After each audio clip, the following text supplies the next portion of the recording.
बाबू बाबू कैसे बाबू बाबरा कलवा की मैं मतलब अरे बोल ना शादी की शादी हमर नहीं होते की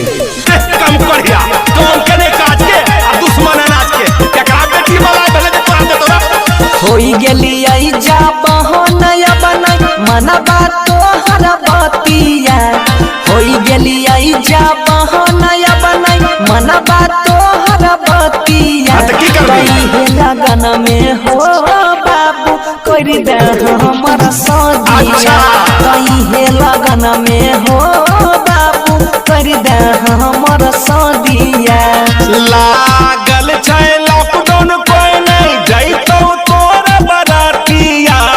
लागल छै लॉकडाउन कोई नहीं जइतो तोरा बरातिया त कुछ दिन थामे रे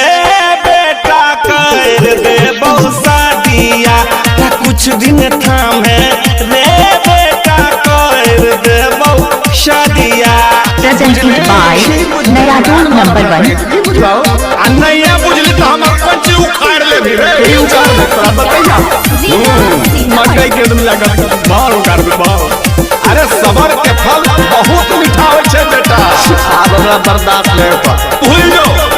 हां किया नहीं बुझै छो बापू बेटा के धर्म हो अच्छा चलै छियै गाँव में हमरा लागै छै शरम हो हां तो लागबे करतो सब कोई नहीं करतो शादी पसंद तोरा ऐसन कोई कही के जो काम के बेरा में सूतल रहै छी कंबल ओढ़ के भाग जइबा के करोला के गिर जइतई जपिया भाग जइबा के करोला के गिर जइतई जपिया इहे लगन में हो बाबू कर दे हमर सदिया वो लड़कियों को मिले के चाहिए बाबू कर दे हमर Presented by Naradun number 1. लड़की अपन कोई एक्शन नहीं ले जो ढिंढोरा पीट ले कहाँ पीट ले ढिंढोरा लड़की देख छै ओकरा के कमाई छै करे छै हमर शादी के दम कमेबे हमरा इतना कोई नहीं कमेबे की कमबे छै की हो पैसा कमबै छै जो जाके दिल्ली जाके कमा कौन चीज कमेबे रिक्शा जाके घीच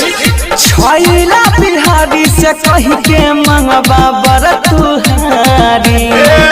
अपन लिहा तिलक हमरा दी होया पछिया गारी